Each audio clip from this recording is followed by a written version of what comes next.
Para nosotros es un honor poder compartir esta información que en su día se propuso por el Consejo General de Economistas y CEPIME trasladar a la pequeña y mediana empresa.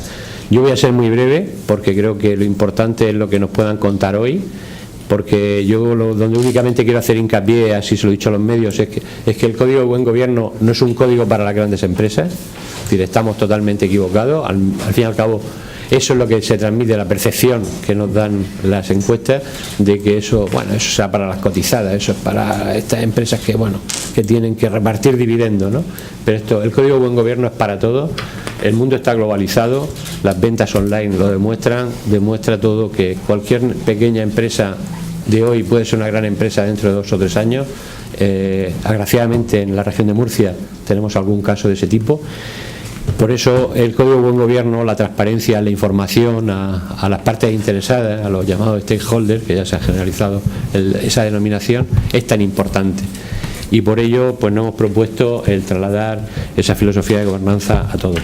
Y sin más, yo le voy a ceder la palabra a don Luis Fernández Mula, agradeciéndole a CROEN, lógicamente, la colaboración que hemos tenido para poder sacar esta publicación y que tendremos también para trasladar a toda la sociedad empresarial y económica, porque yo creo que esto no es tanto de la empresa, sino que inclusive el consumidor le obligue y le demande a la empresa, ¿no?, esa transparencia y esa información que hasta ahora en algunos casos no demandaba, porque pensaba, bueno, esto no va con este tipo de empresas. No, hay que demandarlo y hay que pedir esa información y hay que tener esa información, porque al final ese tipo de información no es tan grave, no es tan gravosa económicamente para las compañías como puede aparentar.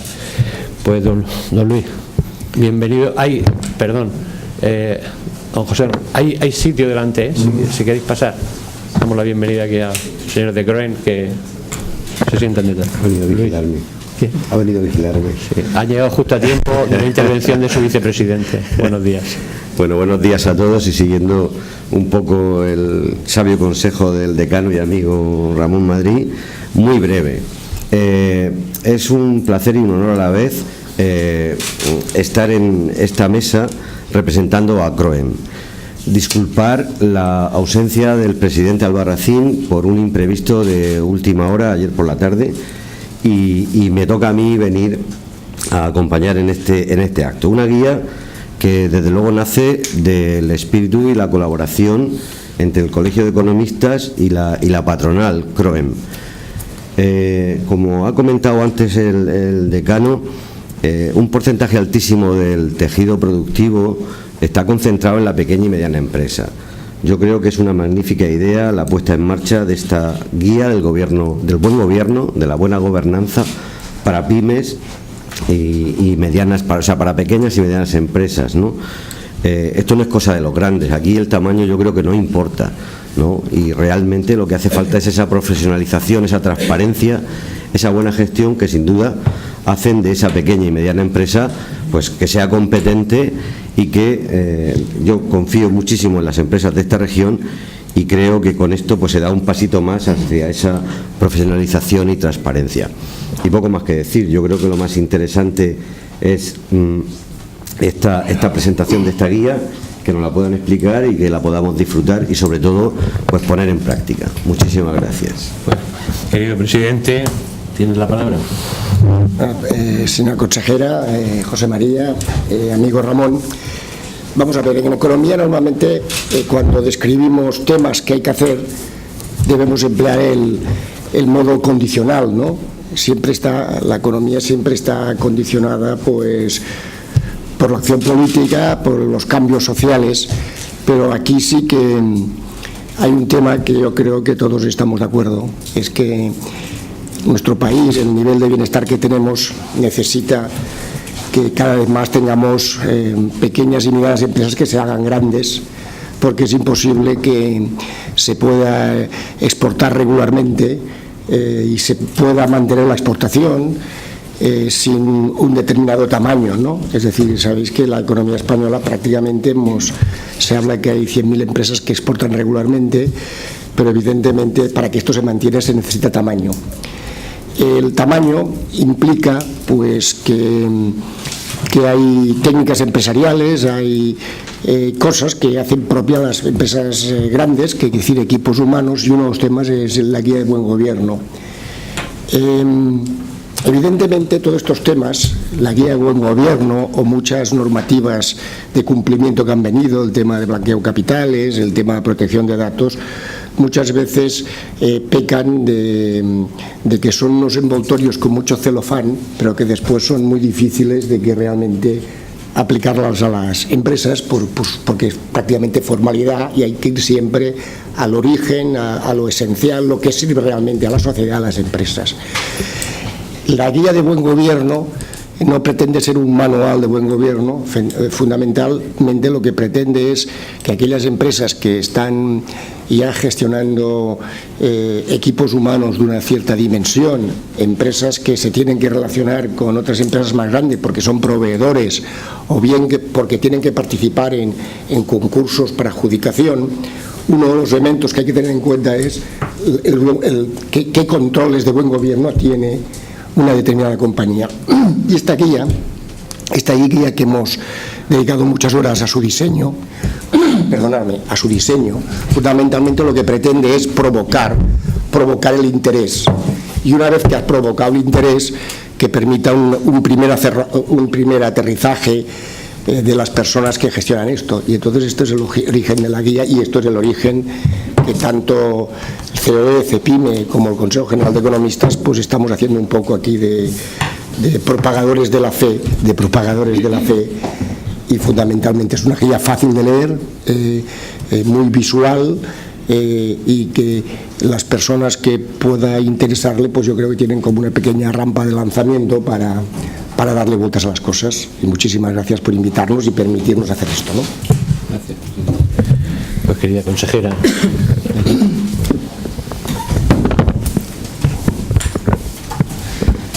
Muchísimas gracias, decano del Colegio de Economistas de la región de Murcia, Ramón Madrid, gracias por la invitación. A ti y a toda tu junta directiva. Efectivamente tenía muchas ganas de venir al Colegio de Economistas de la región de Murcia, al colegio de todos los murcianos, y qué mejor ocasión que hoy, donde vais a presentar una guía para las buenas prácticas, para el buen gobierno dentro de las pequeñas y medianas empresas de la región de Murcia. Saludar también al presidente del Consejo General de Economistas, al vicepresidente de CROEN y al resto de autoridades que hoy nos acompañan, el presidente del Consejo Social de la Universidad de Murcia, el responsable director de la cátedra de RSC, tan importante la responsabilidad social corporativa en las empresas y tanto que estamos aprendiendo en las instituciones públicas de la aplicación de esas medidas, Longinos Marín, por supuesto, empresarias y empresarios de éxito, como el caso de Isabel, o compañeros del periodismo, compañeras en este caso, que también llevan la comunicación importante y la responsabilidad social corporativa en empresas también de prestigio de la región de Murcia, como Eva Franco. A todos buenos días y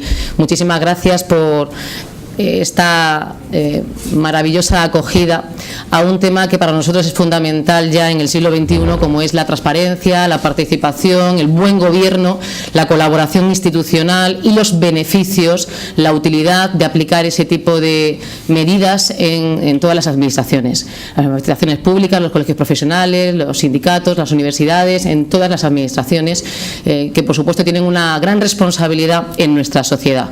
Hace muy poquitas semanas nosotros en el Gobierno de la región de Murcia aprobamos en Consejo de Gobierno un plan ambicioso que unifica y sistematiza las medidas de colaboración institucional, de transparencia, de participación y de buen gobierno de la región de Murcia, el Plan de Gobierno Abierto de la región de Murcia. Y una veintena de medidas de ese plan van enfocadas precisamente a cuestiones que se recogen en esta guía de buen gobierno para las empresas pequeñas y medianas de la región de Murcia. Importantes como, por ejemplo, la elaboración de registros de grupos de interés, medidas de cumplimiento normativo, no porque sean ya una obligación legal, sino porque contribuyen con éxito a que las empresas generen mucha más confianza y, por supuesto, para que las empresas sean mucho más competitivas y generen, como digo, más confianza a la hora de acceder a la financiación, que es una cuestión clave para las pequeñas y medianas empresas, y cuestiones que benefician a las empresas desde el ámbito económico, social y medioambiental. Básicamente es una cuestión en la que, como decía el decano, es la suma de todos lo que importa. La suma de todos.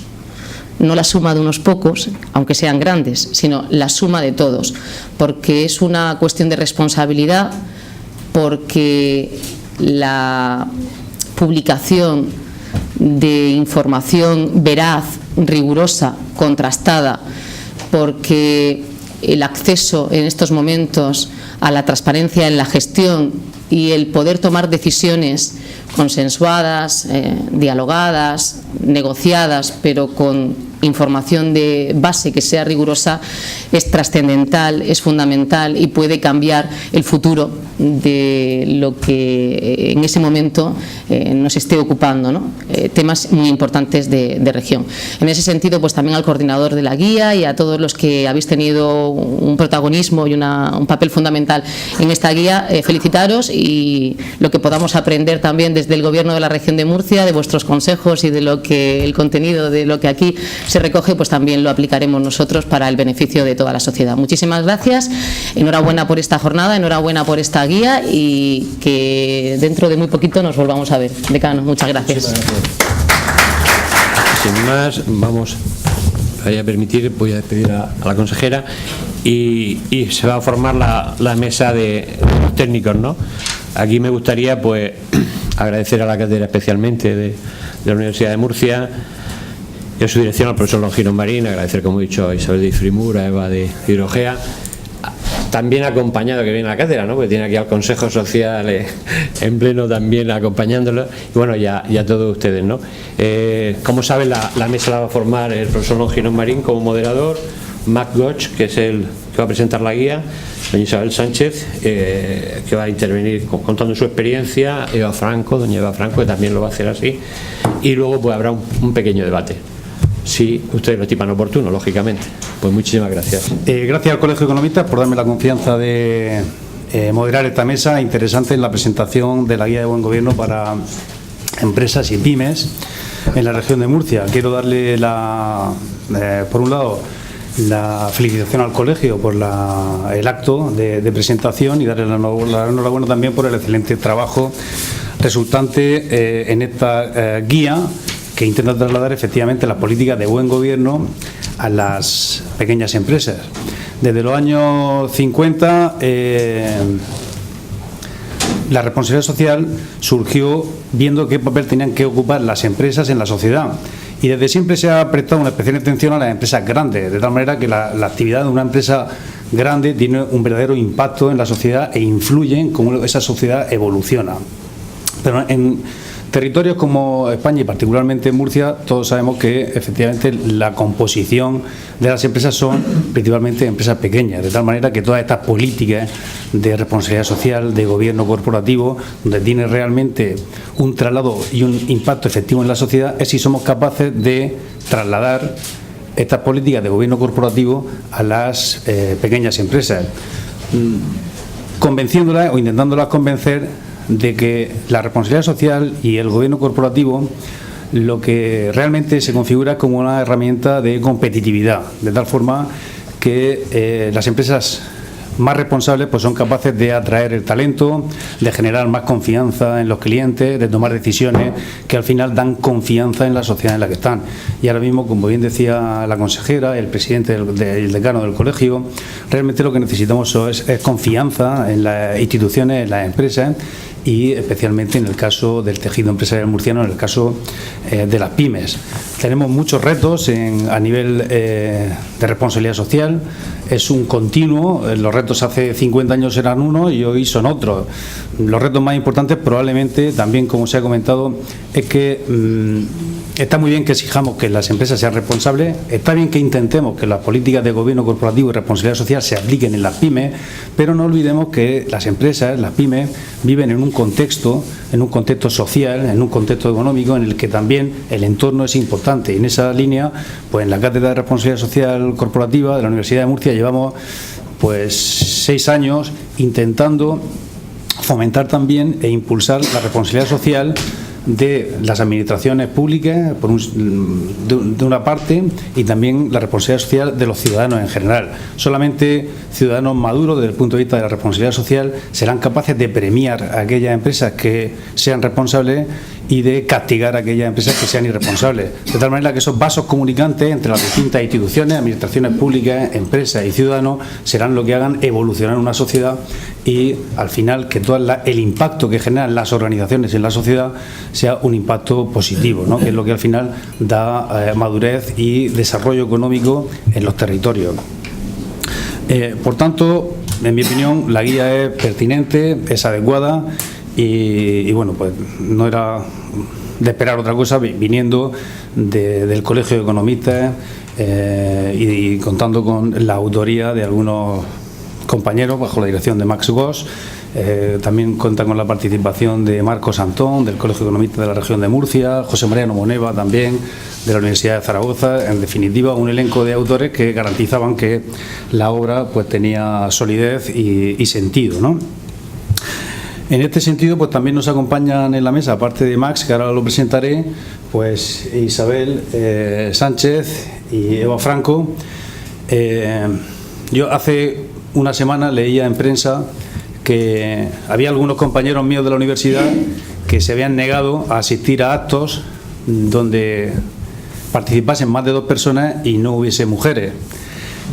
Yo, por supuesto, no lo había firmado en ese momento, lo suscribí absolutamente, pero además suscribí otro compromiso, es que no voy a ir a ningún acto de responsabilidad social sin que esté Eva Franco, Isabel Sánchez, porque son probablemente pues 2 de las caras más visibles de la responsabilidad social, en la medida en la que pues desarrollan políticas muy acertadas en sus compañías, y también sus compañías, tanto Hidrogea como Difrimur, pues son 2 emblemas y 2 banderas, 2 referentes en la responsabilidad social de la región de Murcia, con lo cual pues también felicito al Colegio de Economistas por la adecuada elección de los 2 testimonios de empresas que nos van a acompañar. Y pasando ya a presentar al coordinador de la obra, Max Goss es el licenciado en Derecho y en Económica, en Empresariales, es el coordinador de la Comisión de RSC en el Registro de Economías Auditores, fue auditor del año 2015 precisamente por impulsar la responsabilidad social corporativa. Es un rara avis, porque es como sacar el violín en medio de un sitio de hombres negros, ¿no? Fomentar la responsabilidad social entre los auditores es realmente una labor encomiable, y probablemente por eso sea motivo de que le diesen el título de auditor del año. Es socio también fundador de una empresa de auditoría y de consultoría, UHY, y recientemente ha escrito el libro El desafío de la sostenibilidad, que es cómo implantar responsabilidad social de manera eficiente en las empresas, que anoche además tuvo a bien regalarme un ejemplar, y tengo que decir que la curiosidad me llevó a empezar a ojearlo. Yo quería utilizarlo como somnífero, pero no fue posible porque me resultó muy interesante y tuve que abandonarlo si quería conciliar el sueño, y cogí pues Platón según Jenofonte, que es mi obra de realmente somnífero. Así que muchísimas gracias por hacer esta obra tan interesante, y pues bueno, cuando quiera puede pasar a hacernos la exposición de la lengua. Lo primero, muchas gracias por la invitación, es un placer y un honor estar aquí. Siempre es un gusto y una satisfacción hablar de buen gobierno, y bueno, simplemente realzar que se trata, la guía de buen gobierno es una obra coral donde yo lo que he hecho es ensamblar diferentes partes que hicieron o que fueron pergeñando mis compañeros a raíz de a partir de leyes, procedimientos, derecho comparado, etcétera, ¿no? Y adaptándola a una realidad pues que es muy rica, porque saben ustedes que la pyme española no solo es muy importante desde el punto de vista cuantitativo y cualitativo, sino que es muy diversa. Hay diferentes tipos de empresas con diferentes niveles de organización, y era un reto porque era difícil aplicar café para todos en un contexto donde existen diferentes realidades institucionales y formas de gobierno. Dicho esto, la idea es que fundamental es que la guía de buen gobierno no sirva para organización interna solo, sirva para salir a la calle y ser más competitivos y vender. Es decir, no somos filántropos, o no solo somos filántropos, sino que queremos que la sociedad capte que somos una empresa diferenciada y que somos sostenibles. Esa es la idea de la espiral virtuosa de la sostenibilidad. Quiere decir que buen gobierno genera una eficiente asignación interna de recursos que proporciona sostenibilidad, y la sostenibilidad es el reclamo para los inversores. No hay fondo soberano en el mundo que invierta en empresas que no son sostenibles. Acuérdense que la rentabilidad y el precio ya no es tan importante, los patrones de consumo se han cambiado, el mundo ha cambiado drásticamente y va a cambiar mucho más rápido todavía de lo que ha cambiado en los últimos 10 años. Entonces, bueno, pues la idea es que precisamente sirva para salir y competir y contarlo, no sean pudorosos. Si hacen algo bien, vayan y cuéntenselo a la gente, porque la gente quiere saber. Si usted pone dinero para que haya un equipo ciclista en su pueblo, cuénteselo al consumidor, porque le puede interesar. Si usted está invirtiendo en la reintroducción del salmón atlántico en el río Bidasoa, cuénteselo a la gente, porque es muy interesante. Alguien puede tomar una decisión respecto a el consumo o a la inversión solo fundamentada en ese tipo de acciones que son sociales o acciones de tipo ecológico, ¿no?, o medioambiental. Entonces, ¿qué necesitamos nosotros para llevar a cabo la guía de buen gobierno? Primero, que las empresas cumplan un minimum éticum. Para cumplir el minimum éticum, ¿qué dijimos? Bueno, ¿qué se nos ocurre? Algo muy fácil, no está en nuestro imaginario colectivo. Los 10 mandamientos. ¿Cuáles son los 10 mandamientos en el mundo del buen gobierno? Pues no es otra cosa que los 10 principios del Pacto Mundial de Naciones Unidas, que preconizan los valores de los derechos humanos, las prácticas anticorrupción, las políticas de RSC y las políticas de respeto medioambiental. Eso lo establecimos como el punto de corte a partir del cual podríamos empezar a hablar de buen gobierno, de tal forma que en los hitos de implantación les decimos a los empresarios: si ustedes no cumplen los 10 mandamientos del Pacto Mundial, no sigan, porque no tiene sentido. Aparte que pueden tener ustedes un problema legal si no cumplen con temas como es el respeto al trabajo infantil, condiciones de trabajo, derechos políticos de trabajadores, etcétera, ¿no? ¿Cómo se plasma al final la guía? Pues en 10 principios y 26 recomendaciones, que no quiero aburrirles con las recomendaciones, pero se ponen a hacer la idea que es algunas orgánicas en cuanto a facultades y funcionamiento de los órganos de administración, otras de control de riesgos. Estamos en un mundo cambiante, hay que adoptar medidas de control de riesgos, no solo porque la normativa lo exige o lo puede exigir, sino para ser competitivos y poder asentar todo esto dentro de nuestra estrategia como empresarios. Todo esto forma parte de una visión estratégica de las empresas. Esto no es una ISO de calidad que va a dar un inspector, la va a firmar y va al cajón. Esto tiene que quedar incardinado en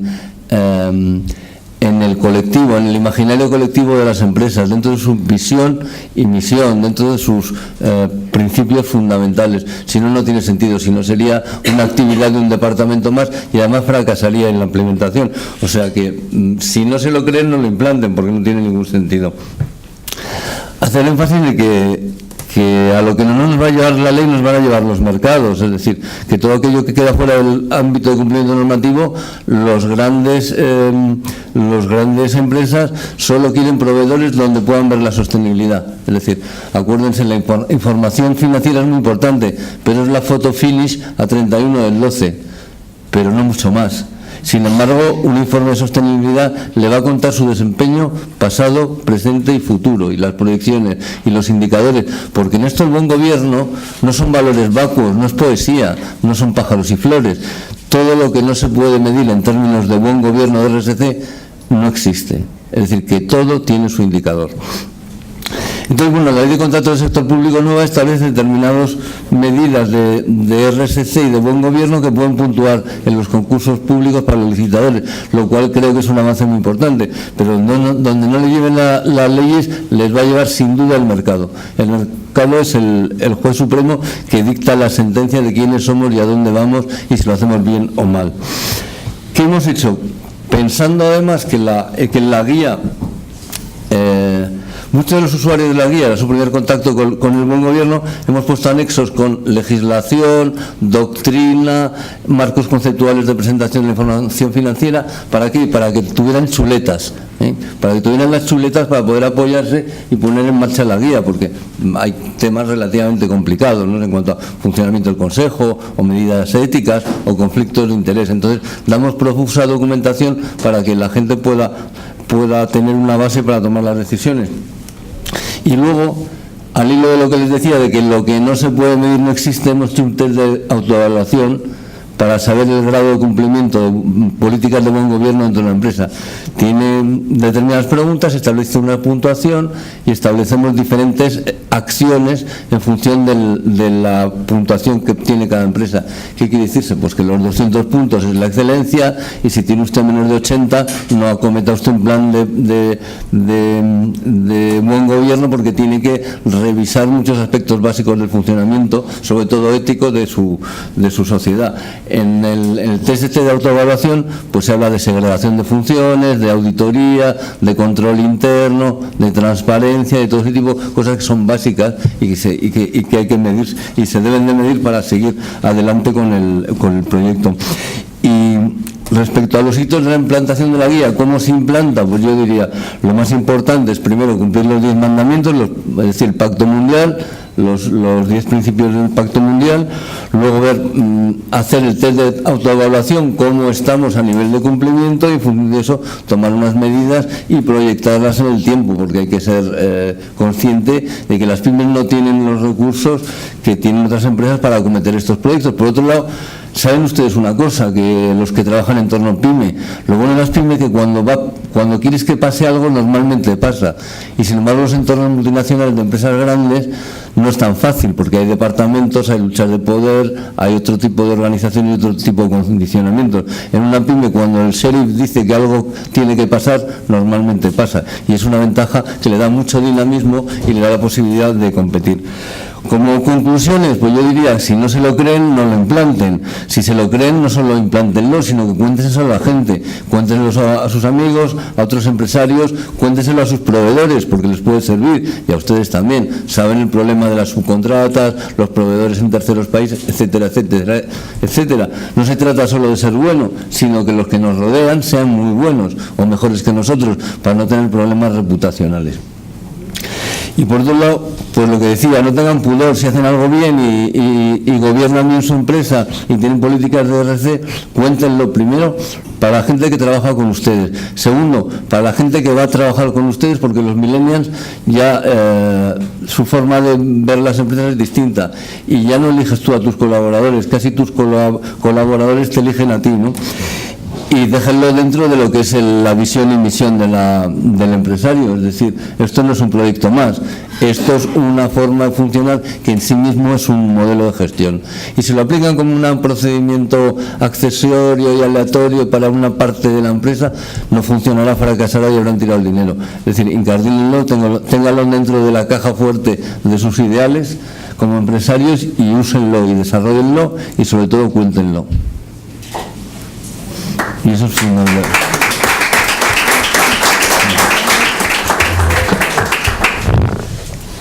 Muy bien, pues muchas gracias, Max. Tengan en cuenta que el 70% de la valoración, o sea, el importe de una empresa, del valor de una empresa ya de media, lo suponen los intangibles. Y dentro de los intangibles, más de la mitad de la valoración de intangibles se calcula precisamente con la información no financiera. De ahí la importancia de las empresas, como decía el decano del Colegio de Economistas Nacional. Si el reto es crecer, el reto es valorar la empresa, y pues indudablemente una de las partes más importantes en la guía de buen gobierno es quién toma las decisiones y cómo se toman, ¿no? Que forma parte del eje de la guía de buen gobierno corporativo, el cómo se toman las decisiones y que los órganos de decisión y de control funcionen correctamente. Muy bien, pues damos la palabra a Isabel Sánchez Serrano, que es consejera delegada de IFRIMUR y directora financiera también del grupo. En en los últimos 3 años ha sido galardonada por KPMG y Actualidad Económica como los 100 mejores financieros de España. Ha realizado cursos de alta dirección, Instituto de Empresa, ENAE o EDEM. También ha sido presidenta de AMEMUR y también, pues, como hemos comentado antes, una de los referentes en responsabilidad social en Murcia, también una empresa que en los últimos años ha crecido mucho y probablemente que también necesitará aplicar y ha aplicado políticas de responsabilidad social y de buen gobierno. Cuando quieras, Isabel. Venimos de la mano de la cátedra de RSC de Longino y hemos tenido ahí no solo la experiencia. Voy a hacer una descripción de lo que es la empresa, la actividad que se dedica al transporte, a la distribución y a la logística. El número de empleados que actualmente tenemos está en 808 empleados y el número de vehículos de 1.269. Nosotros la experiencia nos ha hecho determinar en estos años que llevamos con la RSC cuáles eran nuestras líneas principales de actuación y nos hemos centrado en esas dos líneas. El tema medioambiental, por lo que contamina, ¿no?, el CO2 de nuestra flota, de nuestros camiones, las emisiones, y luego el personal. Entonces, en esta línea del medio ambiente llevamos desde el año 2013 calculándonos el impacto de nuestra huella de carbono y qué medidas y acciones podíamos hacer en esta línea. Y entonces, en el año 2016 conseguimos el reduzco. Es decir, conseguir reducir nuestro impacto, y sobre eso hemos ido trabajando en tener cada vez una flota más actualizada. Estamos ya en Euro 6 y ir midiendo, es decir, como decía, es decir, todo lo que se mide se mejora y medimos cada año cuál es nuestro impacto. Eso también nos ha llevado a hacer meternos en un proyecto de reforestación, proyecto LIFE, para minimizar esa parte de impacto que no podemos ya reducir más. Luego, por otra parte, nos hemos centrado en las personas. Creemos que el tema de la inserción laboral es importante. Ahí lo que es la diapositiva he hecho como un resumen aglutinando todo. Hemos hecho acuerdos con Fundaun y Astrade. Creemos que realmente, aparte de lo que dice, debes hacer. Entonces, la incorporación de gente a nuestra empresa. Bueno, tenemos a Fran, que lleva trabajando con nosotros ya más de un año, está encantado, y nosotros con él realmente, decir lo que decíamos, decir qué decimos y qué hacemos para nosotros era importante. Y bueno, creemos en el talento como todas las empresas. Entonces, nuestras políticas retributivas son transparentes, apostamos mucho por la transparencia. Todo el mundo sabe lo que gana la persona que tiene al lado y el que está por encima, y cuál podría ser su proyección de carrera dentro de la empresa. Creemos mucho en la promoción interna. Siempre antes de un puesto directivo intentamos buscar dentro de la empresa si hay alguna persona que pueda ocupar ese puesto. Y bueno, medidas de conciliación, el tema del plan de igualdad, conciliación para que las mujeres que se puedan, ¿no?, igual mujeres y hombres, porque tener en cuenta que nuestros trabajadores, la mayoría son conductores, entonces el tema de la baja paternal más que la baja maternal a nosotros como nos afecta, y que puedan tener una conciliación con la familia. Y luego, bueno, lógicamente otros aspectos que también nos estamos llevando a cabo, el tema de líneas de actuación de otros grupos de interés, como lógicamente son los clientes, proveedores y la sociedad. Apostamos mucho por el proveedor local de la zona en la que estamos. Para nosotros, claro, en la RSC somos empresa familiar en segunda generación. Diferenciar la parte de actuación de la dirección, de los dueños, con la ejecución de las cosas, pues claro, ahí que hicimos, pues incorporar hicimos para intervenir una comisión ejecutiva familiar, la incorporación de un consejero externo.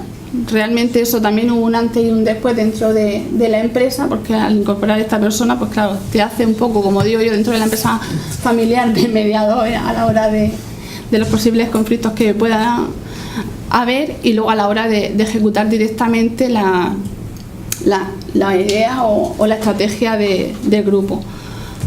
A nivel de los accionistas por la implantación del compliance, que llevamos un año con él, y como hablábamos, ¿no?, de la responsabilidad, esa transparencia que queremos tener de cara a los accionistas, porque al final, aunque somos familia, realmente también somos accionistas de esa empresa, y no queremos una empresa familiar, queremos que perdure en el tiempo y no sea una empresa que, como dicen, no se acabe en la tercera o cuarta generación. Entonces estamos profesionalizándola a la hora de que sea una empresa de futuro, de 30 años.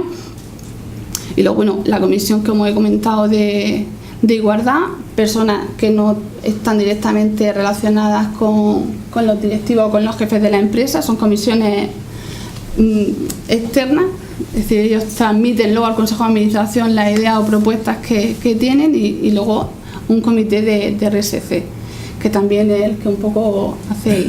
Nosotros, como empresa familiar, sí que es cierto que tenemos que decir que está dentro de nuestro ADN la responsabilidad social corporativa. Entonces ahí hay una parte lograda, ¿no?, a la hora de llevar a cabo toda esta idea, y por eso yo creo que en tan poco tiempo hemos avanzado mucho, y por lo que decíamos, a la hora de todas las ventajas que esto ha aportado, esta transparencia y estas medidas que estamos llevando a cabo de cara a entidades financieras, pues como te ven, es decir, que tú tengas estas medidas te apoyan más. Lo que hablábamos de los millennials, ¿no?, la gente que realmente quiera estar en tu empresa. Yo saco siempre el camión, porque yo a la hora de cuando hablo, es decir, siempre queremos que la gente que trabaja en el grupo sienta esa pertenencia de pertenecer a Difrimu. Realmente no eres tú solo, es el conjunto de todos los que formamos el grupo. Entonces, que sientas esa responsabilidad y te veas dentro de como una gran familia, ¿no? Es decir, no eres una persona aislada y puedes decir, hacer lo que quieras, que sepas que hay un gobierno ahí, ¿no?, el buen gobierno que está dentro del grupo y que vigila todas tus actuaciones. Entonces, desde el conductor, que es la imagen que tenemos en la calle llevando nuestros camiones, pues hasta la persona que está en recepción cuando llega una visita, ¿no? Entonces intentamos emprender de esta responsabilidad social corporativa a todas las personas que forman el grupo. Todos los años traemos al máster de RSC a Juan José Almagro, que es realmente un inspirador en esto de la RSC, y él cuando definía el gobierno corporativo decía que era introducir el gobierno corporativo en las empresas pequeñas y en las empresas familiares era como pasar de negocio a empresa. El introducir elementos externos en los consejos de administración, el diversificar el consejo de administración y que la toma de decisiones entre a formar parte a aquellas personas que no forman parte de la empresa, pues realmente hace que la empresa empiece a funcionar por sí sola, con independencia de lo que son sus dueños, sus fundadores, y ese es un tránsito, ¿no?, como de hacerte mayor, ¿no?, de empresa. Y efectivamente las empresas familiares pues tienen la dificultad añadida del buen gobierno, de que aparte de ser pequeños pues son familia, ¿no? Y entonces la introducción de elementos, como bien habéis hecho vosotros, de consejeros independientes, pues introduce elementos sin duda digamos de madurez en la toma de decisiones. Presentamos a Eva Franco. Ella es licenciada en Derecho por la Universidad de Murcia y la mayor parte de su vida profesional ha estado ligada a los medios de comunicación, de la opinión, la verdad, radio, televisión. Es una cara bastante común y afable en los medios de comunicación murcianos. Trabajó también en la administración regional como jefa de gabinete, tiene cursos de comunicación en la Universidad de George Washington y desde hace 4 años es directora de comunicación de desarrollo sostenible de Hidrogea, que es la empresa del Grupo Suez que se encarga en la región de Murcia de la gestión integral del agua en 13 municipios de la región. Es sin duda otro de los referentes en responsabilidad social en la región de Murcia. Muchas gracias, Eva, cuando quieras. Bueno, lo primero, buenos días. Vengo hoy aquí a contar algo que parece que es diferente a lo que hemos venido a presentar, porque yo represento no a una pyme, a una mediana empresa, sino a una gran empresa. Vamos a ver ahora los datos. Hidrogea pertenece al grupo. Ahí tenemos al grupo Suez y lo estáis viendo ahí en cifras. A pesar de que vemos unas cifras un poco descomunales y pertenecemos a ese grupo, sí que es verdad que Hidrogea está en la región de Murcia y es a la vez una empresa muy, muy local. Vamos a ver, ahí la tenemos. Cuando hace 4 años yo llegué a esta empresa, venía de la verdad, venía del mundo de la comunicación y nos dimos cuenta de una cosa muy importante. y es que la empresa lleva muchísimos años haciendo la distribución de agua, el ciclo integral del agua en la región de Murcia, que además pertenece a una multinacional, a una gran empresa, lo que nos daba una inversión importante en I+D+I, una gestión sostenible, una gestión que además en Murcia, con lo importante que es el agua, nos permite ahorrar en el ciclo integral del agua una parte importante. Es yo creo que aquí muy importante toda la inversión, como decía, en I+D+I, en tecnología. Pero a la vez nos dimos cuenta de otra cosa, y es que a pesar de que hacíamos un trabajo excelente, de hecho muchos de los que estáis aquí recordáis que hace quizá 25 años, 30 años había cortes de agua, ahora ya no los hay, las redes están mucho mejor.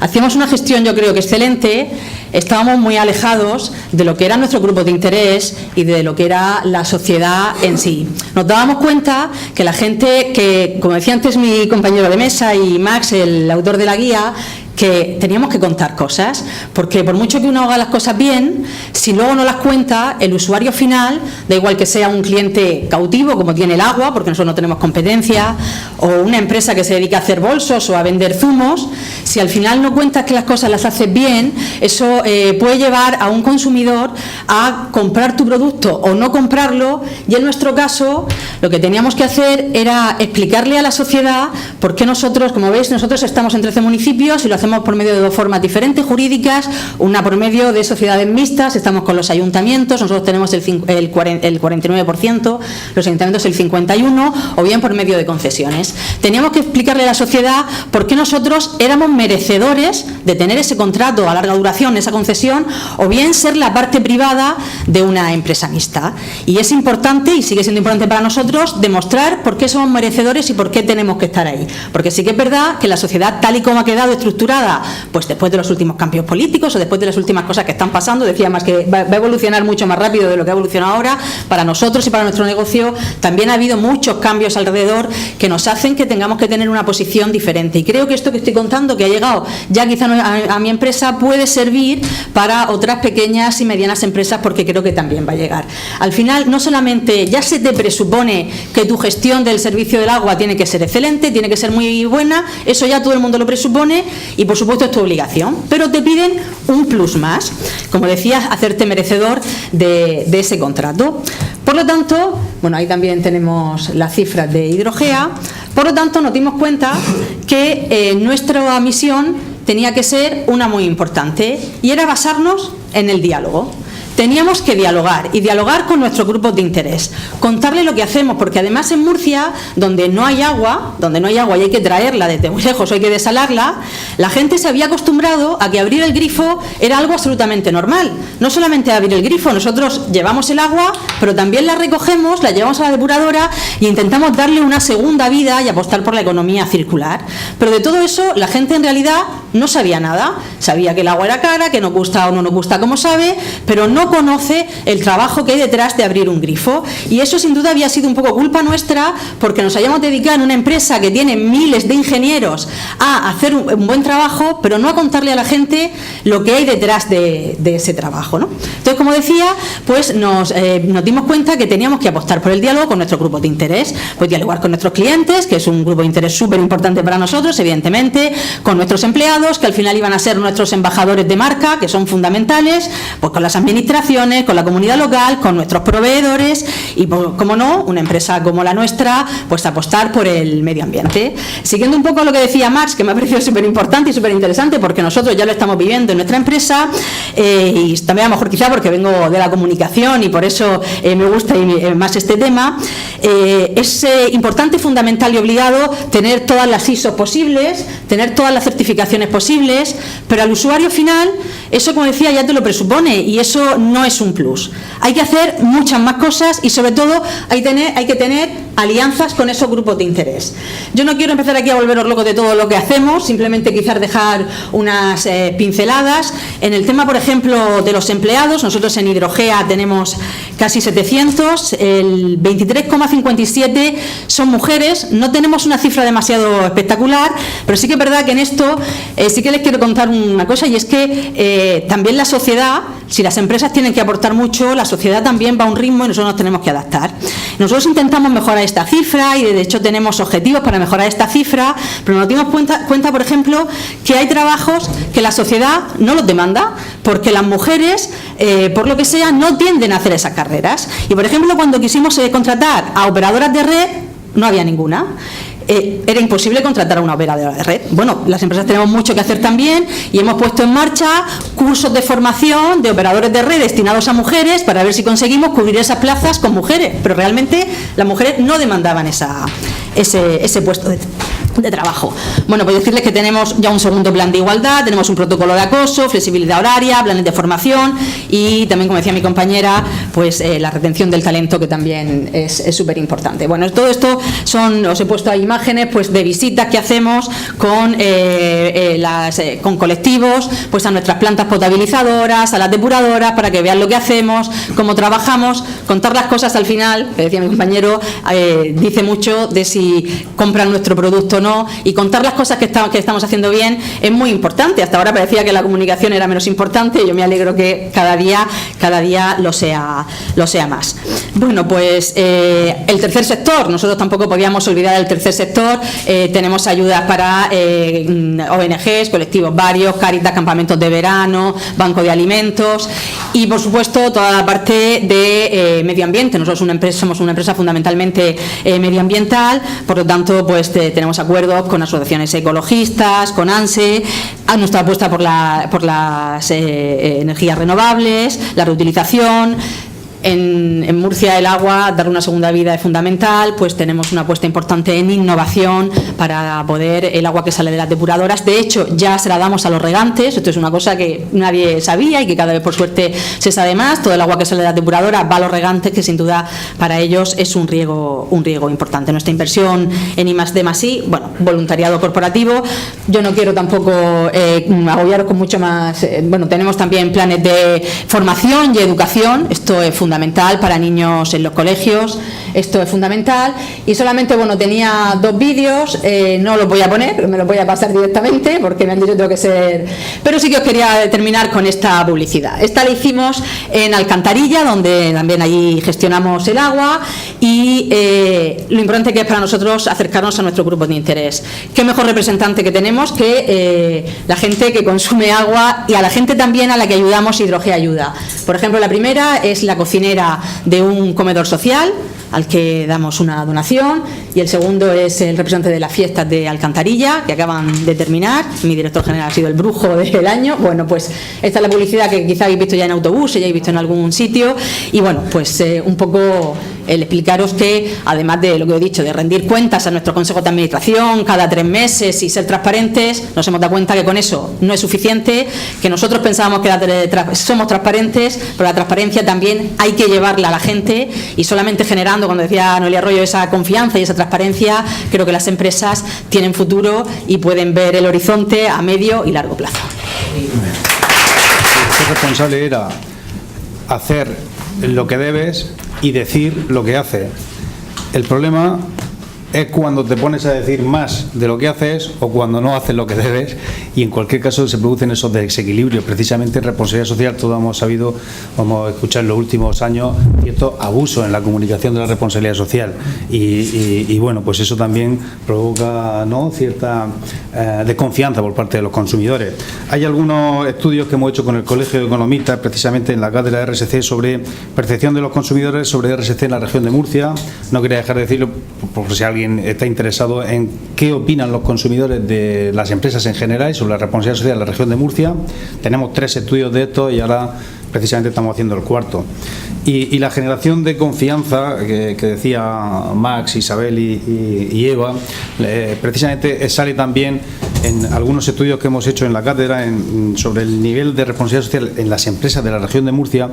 Cuando le preguntábamos a los empresarios de la región de Murcia, ¿usted qué beneficios tiene como consecuencia de aplicar políticas de responsabilidad social?, siempre salen las mismas 2 palabras: reputación y confianza. Son lo que, digamos, los beneficios más importantes que los propios empresarios atribuyen a la responsabilidad social. Muy bien, pues muchas gracias a los 3.